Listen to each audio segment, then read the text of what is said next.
D, and I would like to reserve 2 minutes of time for rebuttal. That'll be fine. Your Honors, let me first say, appreciate that everyone's had hopefully a successful and safe holiday. Good to see you, Judge Swiney. It's good. It's good to be back in Nashville for the first time in about Welcome 2 to years. Welcome in to person. welcome to Blue Water Bay, Part 2 or Part 3, depending on how we're counting. Mr. Hasty, who is usually with us in all of our proceedings when we're in person, had a funeral and could not attend today's oral argument. Of course, as your honors know, the main issue in this appeal is what is the appropriate procedure as it relates to piercing the corporate veil post-judgment. And to be clear, Mr. Hasty's position is that while a separate and independent lawsuit may be filed in such a context, it does not have to be filed. It is not required. If I may step back for a moment before we talk about the law and talk a little bit about the facts. Obviously, our case, our appeal today, grows out of another piece of litigation which is currently on appeal. And I won't go into all those tortured facts because that would take me a while to go through. But very basically here, what we have is actually multiple default judgments against the development company, Greyhawk. There was initially a default judgment, and then later in the litigation, there was a default judgment for a significant amount of money, about $250,000, as I recall. And that all relates to legal fees that Mr. Hasty had to acquire because Greyhawk did not indemnify and defend him in the litigation that's the parent branch, if you will, of our current appeal today. That default judgment was entered, and then we, as you typically do in such a situation, took post-judgment discovery. And we determined through the post-judgment discovery that, in fact, Greyhawk did not have any assets with which to satisfy the judgment, the default judgment. And we also further found, I'd submit to the court, that Mr. Queen was the alter ego of Greyhawk, and at least since 2013, I believe, when there was a parting of the ways, had dominated that company all along. Taking the information that we obtained from Mr. Queen's post-judgment discovery deposition, we then filed a motion with the underlying trial court, and we asked the trial court to impress the judgment, the default judgment that had been entered against Greyhawk against Mr. Queen as the alter ego. And there were a number, I want to first say, there were a number of arguments that were lodged against that, but I think important for this proceeding, Your Honors, Mr. Queen, not Greyhawk, in fact, we don't ever see Greyhawk in this litigation after they initiated the first appeal and the arbitration proceeding and 5 years of litigation related to that. Greyhawk was nowhere to be found. Greyhawk didn't come and defend against the motion. Greyhawk is not here to defend against this appeal today. What we did find was Mr. Queen filed responses and motions and ultimately agreed to hear the motion to enforce judgment that was before the trial court on a special setting. The court... Let me ask you, motion. You're seeking to enforce this judgment by piercing the corporate veil via motion as opposed to a complaint and a trial on whether a corporate veil should be pierced. I'm not familiar with doing it by motion instead of tell me how that works. I'm going to give you a very judgy answer, Judge Clement. Sure. Yes and no. Okay. And the reason I say that, I think it depends on the proof. There's a procedural aspect and a substantive aspect. First of all, procedurally, clearly we have multiple decisions from this court that would allow an evidentiary, they've termed it in terms of an evidentiary hearing on that request. They have recognized the efficacy of that procedure. As recently as Cook's Roofing, the Western Section Judge McGee issued an opinion reversing a chancellor or trial court based on essentially the same due process arguments. Oh, you always have to file a separate complaint, or you always have to file a separate proceeding and give additional due process rights to the target of the alter ego action. That was reversed in Cook's Roofing, and reversed to have an evidentiary hearing on that issue. And there are other parish, for example, there are other examples of that, Your Honor. But in Cook's Roofing, the court, in analyzing the question, said, well, because we're remanding for other matters, we will go ahead and let the court consider the piercing argument. I mean, are there other matters that are being remanded in this case that? No, Your Honor. Of course, in Cooks, as far as we knew, it was a final proceeding. So there were other issues that came back. So they didn't reach that question. And that really is the distinction here. The other jurisprudence that we have, other than the Oceanics cases, which I'm sure we'll talk about, deal with interim calls or proceedings as it relates to piercing the corporate veil. And the courts have said you could do that by motion, potentially. You could do that by amending pleadings or adding individual suspected alter egos in those proceedings. But Judge Clement, to your question, I think it depends on the proof. So if you ask me theoretically, under the authorities, as I understand the law in Tennessee, and particularly Oceanics 2, can you do this by motion? I think you can.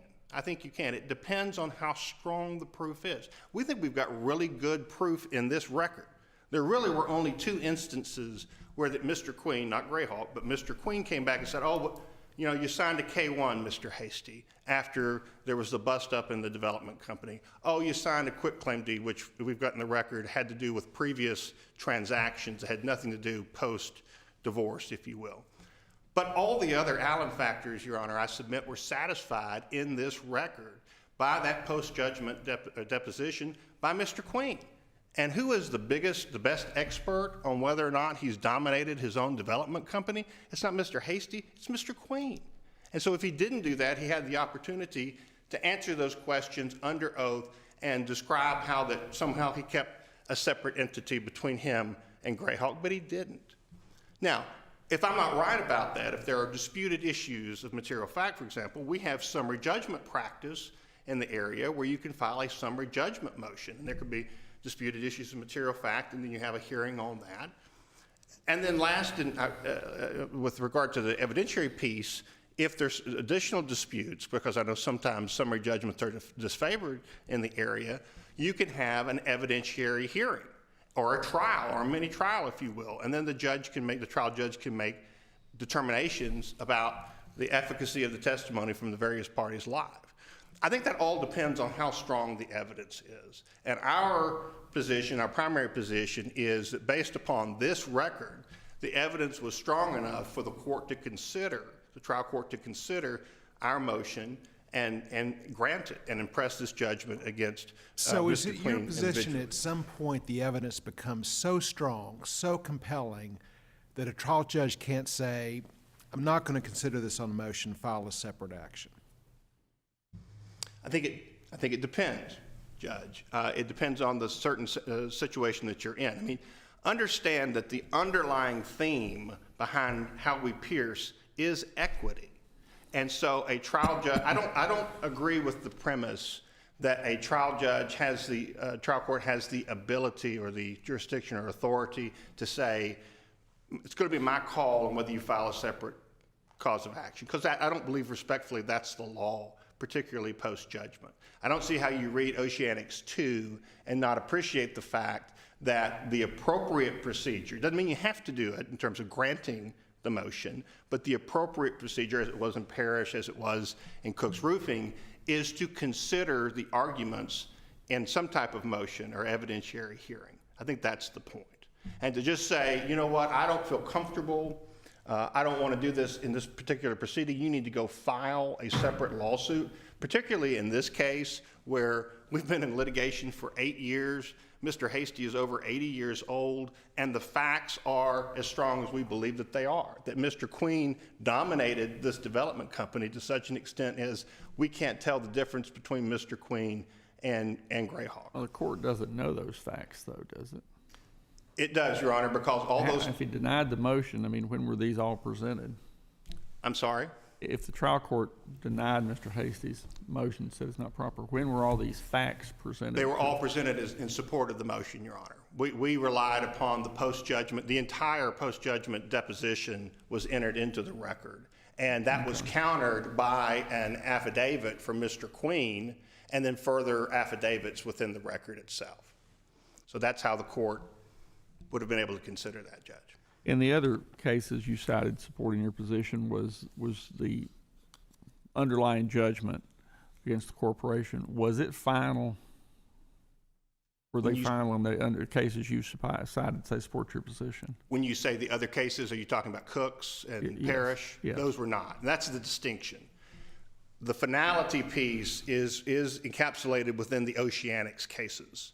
And here's, if sort of lead into that, if you will, here's my argument with regard to Oceanics, and I know Your Honor is very familiar with Oceanics 1, as I was. Here's the argument on that. Oceanics 1, there was a judgment that was domesticated, a foreign judgment from Panama, very complicated. But to boil it down, there was a judgment that was domesticated as a Tennessee judgment. There was then a motion filed for permission to issue a writ of execution or to add Mr. Barber as an individual shareholder or alter ego. And those motions were denied. We made the argument at the time that because it's alter ego theory, it's something unique. Your argument is, as opposed to other types of piercing theories, that the similarity is so close that they're one and the same. And that's what the authorities talk about. At that point in time, Your Honor, I think, and I read it again this morning, Your Honor's opinion, I think because there were no Tennessee cases on it, the Court of Appeals didn't feel comfortable going that far and letting us pierce the corporate veil in that manner, and suggested we prefer you to file a separate lawsuit against Mr. Barber, which we had done as a proactive measure. But then we have Judge Susano's opinion, Your Honor. The trial court in the second case found in our client's favor, impressed the judgment against Mr. Barber as the alter ego. That went up on appeal again. And part of the argument made by Mr. Barber in that proceeding was, even though you've told us to have a separate proceeding against Mr. Barber individually, I'm still going to defend against the action and say, for example, through statute of limitations or other types of procedural arguments, that you can't impress this judgment against me. And Judge Susano looked at the very same types of authorities that we cited in Oceanics 1 and said on page 145, statements like, it's now clear that Barber is simply OSC's other self, that once the Portuguese judgment was domesticated in Tennessee, it accrued against both the corporation and any alter egos. When the plaintiff in the instant case obtained and therefore domesticated a judgment against OSC, it also did so as to any of OSC's alter egos. So when we filed our default judgment against Greyhawk, that judgment was against Greyhawk, and if we're right, against Mr. Queen. That's our argument. Thank you. Hear from the appellee.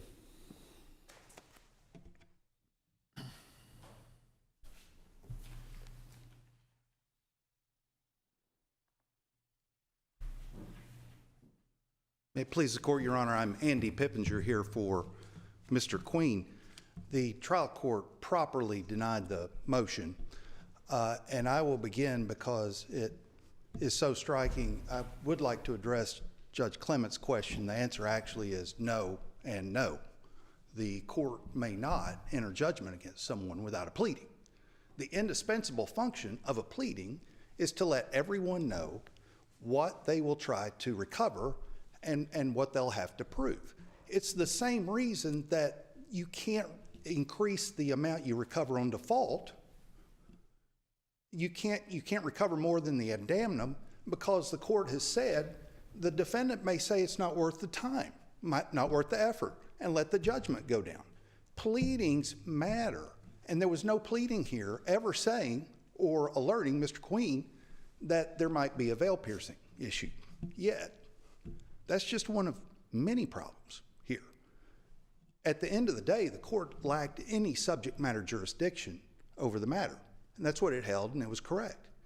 This matter was before the court on a separate appeal at the time. And while the matter was on appeal, they filed the motion to enforce the judgment.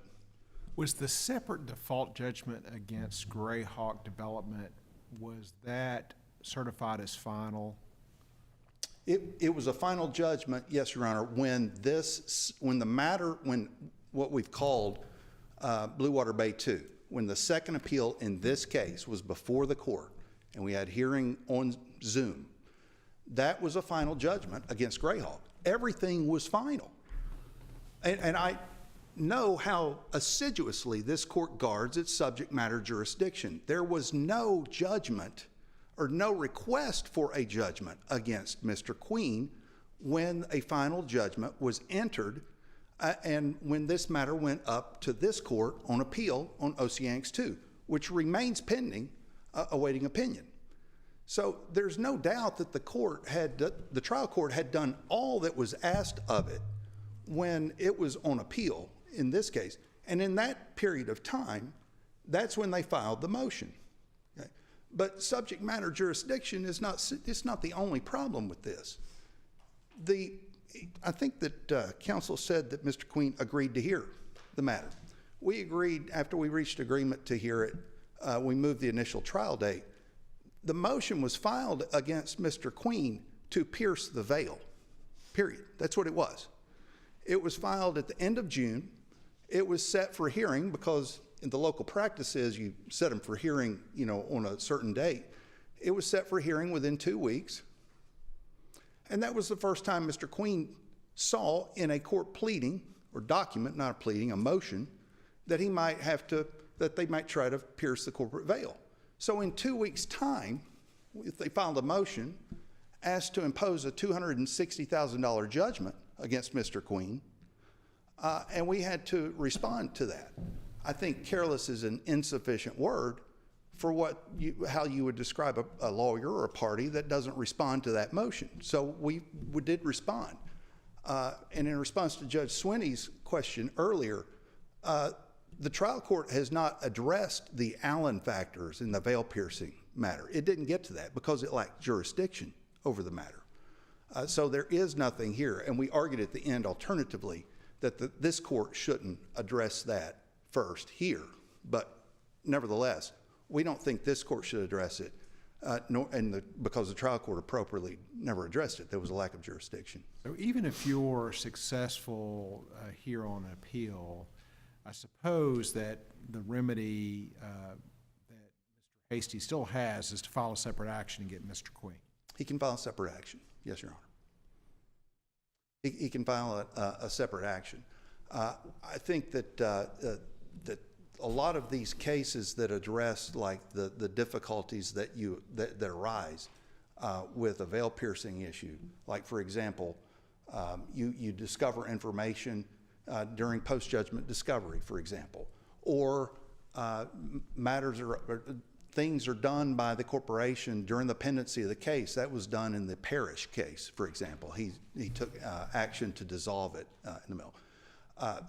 There are issues that can arise when you address a veil piercing matter. There's no doubt about it. But at the end of the day, Your Honor, no court has ever permitted a party to attempt to pierce the veil when the trial court lacked any subject matter jurisdiction. The matter was always live and pending. And Oceanics, when we talk about what does it say, the Oceanics court, when we recited it in 14 font bold for the court, the court said the argument taken as a whole seems to be that we should consider Barber a de facto defendant against whom execution of judgment is now proper, notwithstanding the fact he was never sued. Okay? So in other words, the court was addressing exactly what we've got going on here. And the court went on to say in those cases, however, the shareholders were named parties. And Appellant has cited no Tennessee case, and we're aware of none, in which a Tennessee court has authorized execution of a judgment against a party who was never sued. So how do we interpret then the language from Oceanics 2 where we said that a judgment against a corporation is also a judgment against any all? How should that be interpreted? Your Honor, that was interpreted in the context of other issues like, for example, res judicata, right? Or statutes of limitations. There are a few hybrid issues out there in play that can arise. And that's why Oceanics 2 actually permitted that second case. And it sort of approved the process by which you might file a separate case. But the essential issue here is that by filing a separate case, there is, in fact, a notice and right to be heard and discovery, and you vet whether there should be a veil piercing case in the first place, whether you should be permitted to do that, and whether they should overcome the strong presumption of separateness between the corporation and the individual there. There has to be, at the end of the day, a process by which you can make that determination. And here there is a wholesale failure of any such process. And in fact, it was an unusual situation that we would get into due process, and that was simply because of the quick turnaround, the quick motion, and the expedited hearing, and the fact that there was no discovery on any of these issues.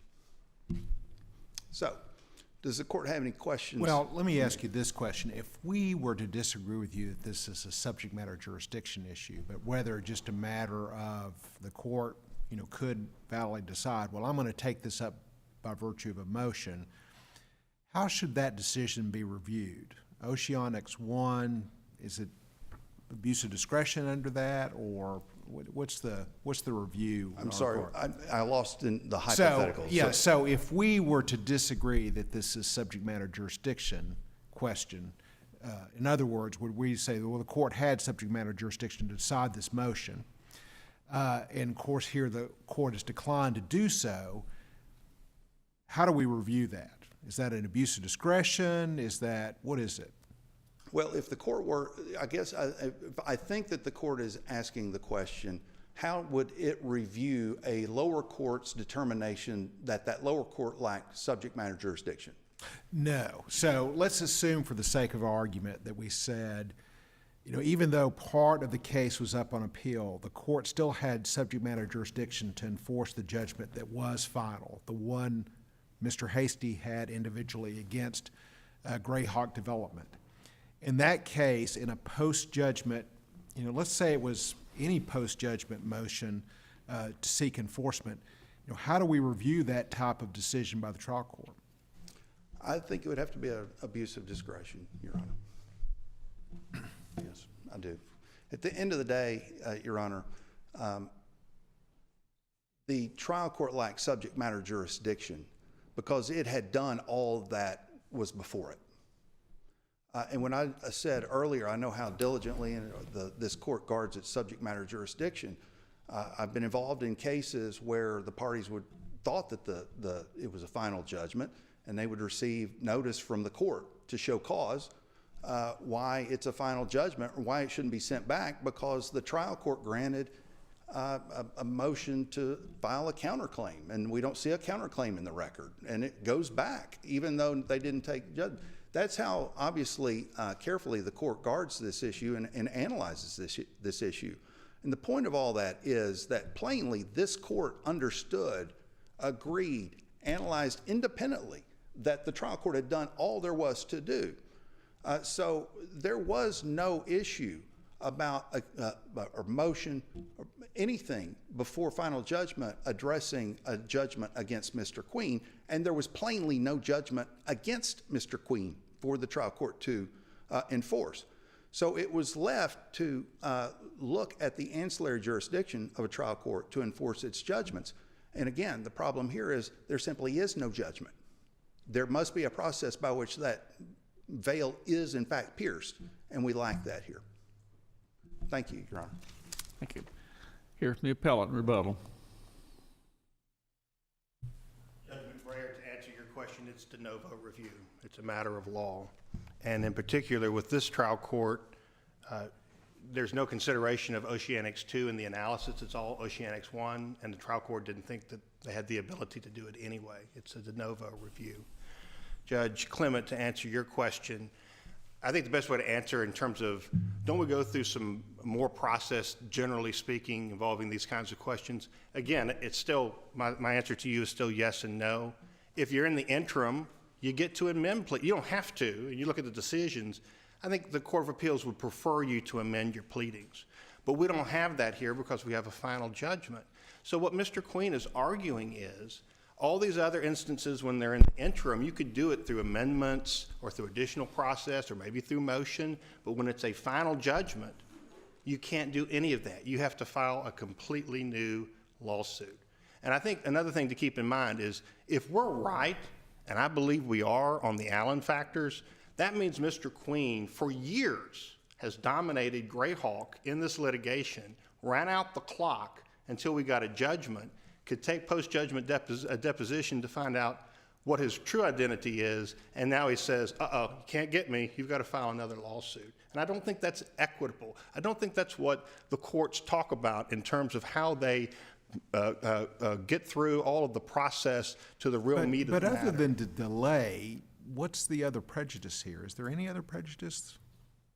Well, sure, because I don't, for example, Your Honor, I don't know where that case is going to go. I don't know what judge we're going to get. I don't know if that's going to be appealed 2 or 3 more times. I mean, we're here now ready to get relief, and we've got a record that we think entitles us to that relief. Well, whether it was in this case by motion or in a separate case, a new lawsuit filed, the new defendant would have the same right to appeal, would have the same right to require the burden be on you to prove it. So I don't understand what even the delay would have been.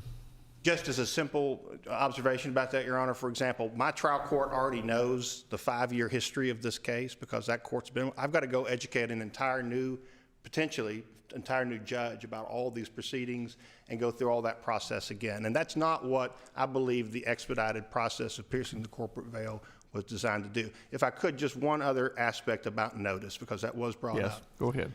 Mr. Queen claims, well, I don't know anything about this, so they filed this motion. Mr. Queen is a party to this lawsuit. He knows everything that's happening because he's actively, and I think, manipulating the process as part of the litigation itself. He knew from that experience, he knew when he had his deposition taken, when we asked him questions about piercing the corporate veil, and he certainly knew when we filed our motion what we were trying to do, and as you can see in the record, has defended against that. I'd urge the court to reverse the trial court, to impress a judgment against Mr. Queen individually or in the alternative to order an evidentiary hearing. Thank you. Court's thanks to both counsel for their arguments and their briefs. Every time Oceanic comes up, it's always an interesting case.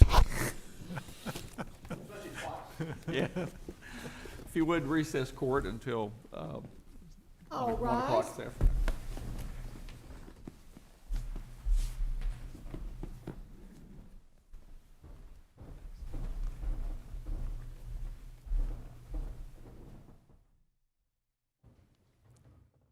This Honorable Court of Appeals is now in recess.